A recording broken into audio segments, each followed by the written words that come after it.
Dear student, good morning. मैं रीना मिश्रा। आज मैं आपको कक्षा 10 की हिंदी पढ़ाने जा रही हूँ। काव्य खंड का ये बेटा दूसरा लेसन है तुलसीदास।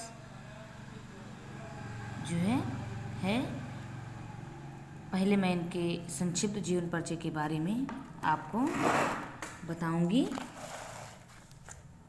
उसके बाद जो है मैं आपको विस्तार से इनके जीवन परिचय को पढ़ाकर आपको समझाऊंगी। तो चलिए पहले देखते हैं। इनका जन्म सन 1523 ईस्वी में हुआ था। जन्म स्थान कहाँ है? राजापुर ग्राम में। इनका निधन कब हुआ था? 1623 ईस्वी में। रचनाएं रामचरितमानस, जानकी मंगल, पार्वती मंगल, भरवय रामायण, दोहावली, कवितावली, गीतावली, विनय पत्रिका। भाषा ब्रज तथा अवधी। शैली प्रबंध और मुक्तक शैली। तो क्या है इनकी रचना ब्रज और अवधी में? अवधी में इनकी जो है रामचरितमानस है बेटा, इनकी जो रचना है ये। और उसके बाद क्या है? विनय पत्रिका इनकी ब्रज भाषा में है। ये आप लोग ध्यान में हमेशा रखिएगा। चलिए अब इनके विस्तार में जो है इनके जीवन परिचय के बारे में जो है हम आपको बताते हैं। बेनी माधव दास की रचना में गोस्वामी तुलसीदास की जन्म तिथि के विषय में कहा गया है। गोस्वामी तुलसी जी के बारे में बताया है।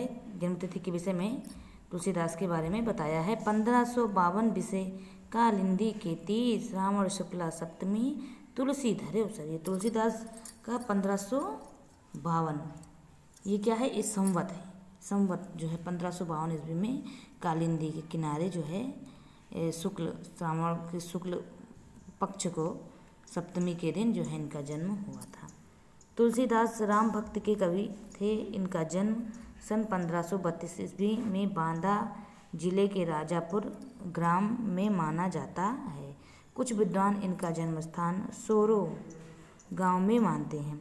कुछ इन्हें राजापुर ग्राम में मानते हैं और कुछ जो है सोरो जो है गांव में मानते हैं। इनके पिता का नाम था आत्माराम दुबे तथा माता का नाम हुलसी था। अभुक्त मूल नक्षत्र में जन्म होने के कारण इनके माता पिता ने इनको त्याग दिया था। बताया जाता है कि जब ये अभुक्त मूल मतलब ऐसे नक्षत्र में जो है बेकार नक्षत्र में उत्पन्न हुए थे, जिसलिए इनके माता पिता ने इनको त्याग दिया था। इनका बचपन अनेक आपदाओं के बीच व्यतीत हुआ। ऐसे अनाथ बालक तुलसी को सौभाग्य से स्वामी नरिहर दास जैसे गुरु का वरद हस्त प्राप्त हो गया। ये अनाथ हो गए और जो है बहुत अनेक आपदाओं का इन्होंने सामना भी किया। इनके ऊपर बहुत सारी कठिनाइयाँ आईं जिसे ये झेलते गए और अंत में जो है इन्हें नरिहर दास जैसे गुरु का सहारा मिल गया। और इन्हीं की कृपा से तुलसीदास जी को शास्त्रों के अध्ययन और अनुशीलन का अवसर मिल गया।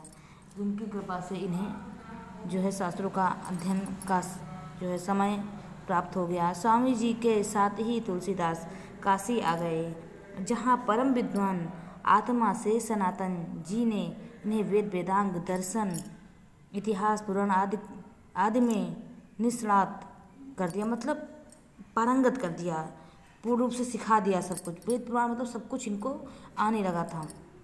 कहाँ? जब जो है अपने गुरु के साथ काशी गए तो वहाँ पर जो है शेष सनातन जी ने जो है इनको सब सिखाया।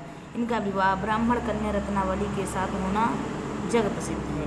अपनी रूपवती पत्नी के प्रति ये अत्यधिक आसक्त थे। इस पर इनकी पत्नी ने इनकी पर्याप्त भर्त्सना की।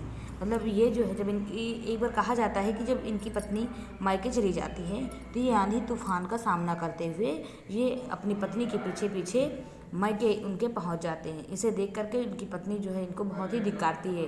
कहती है कि जितना प्रेम तुम मेरे शरीर से करते हो, यदि इतना तुम प्रेम ईश्वर से करते तो तुम्हें साक्षात भगवान मिल जाते। पत्नी की यह बात सुन करके जो है इनको जो है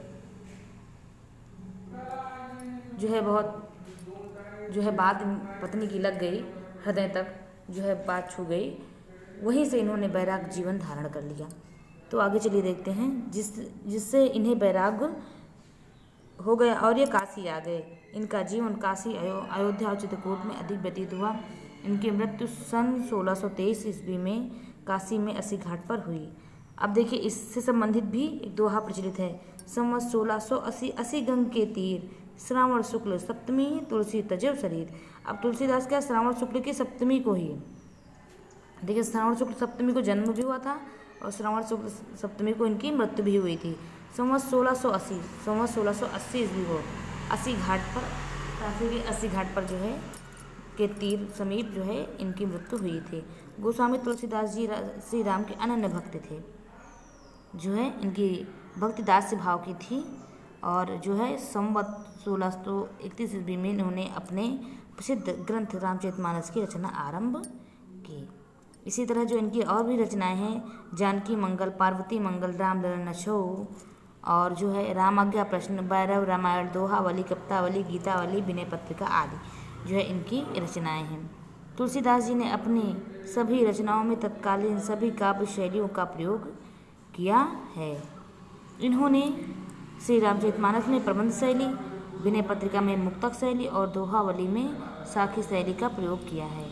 इनके अतिरिक्त भी अन्य अनेक शैलियों का प्रयोग किया गया है। निसंदेह भाव पक्ष और कला पक्ष दोनों ही दृष्टियों में तुलसी का काव्य अद्वितीय है।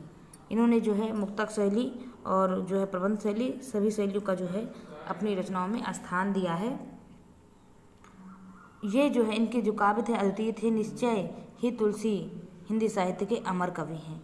मानव स्वभाव के जितने रूपों का हृदयग्राही एवं सजीव वर्णन गोस्वामी जी ने किया है, वैसा जो है वर्णन किसी ने भी अपने काव्य में नहीं किया है। मतलब इतना कवि के काव्य में दुर्लभ, मतलब और भी जो कवि हैं उनके में इतनी कठिनाइयाँ नहीं हैं। मतलब बहुत ही अच्छा इन्होंने लिखा है, व्यक्त किया है। इसीलिए तुलसीदास जी को यदि मानो मन का सूक्ष्म और जो है एवं सफल पारखी कहा जाए तो अतिशयोक्त न होगी। मतलब इतने परख से इन्होंने जो है शब्दों को जो है ढाला है अपनी रचनाओं में, तो जो है ये आश्चर्य की बात है। गोस्वामी तुलसीदास अपनी व्यापक दृष्टि के कारण भारत के ही नहीं वरन संपूर्ण मानवता और संसार के कवि हैं। देखिए, इनके विषय में जो है अयोध्या सिंह उपाध्याय हरिऔध जी ने तुलसीदास के साहित्यिक अवदान के विषय में उचित ही लिखा है। कविता करके तुलसी न लसै, कविता लसी पा तुलसी की कला। जो है कविता करके तुलसी वो नहीं लसते हैं, नहीं मुग्ध होते हैं, लेकिन क्या है कविता जो है कविता लसी पा तुलसी की कला। लेकिन तुलसी की इस कला को देख कर कविता स्वयं जो है मुग्ध हो जाती है, प्रसन्न हो जाती है। इस प्रकार जो है इनका जो साहित्य में जो स्थान है वो भी देख लीजिए। काव्य साहित्य में तुलसीदास का महत्व स्पष्ट करते हुए विद्वानों ने तुलनात्मक उक्तियों का जो है सहारा लिया है।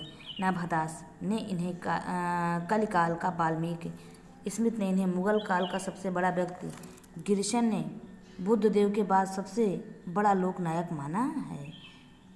उनकी रामायण बाइबिल है। इन सारी उक्तियों का तात्पर्य यही है कि तुलसीदास असाधारण प्रतिभाशाली कवि, लोकनायक और महात्मा हैं। इस प्रकार बेटा ये इनका जीवन परिचय समाप्त हुआ। अगले वीडियो में मैं इनकी जो रचना धनुष है उसके बारे में बताऊंगी। धन्यवाद।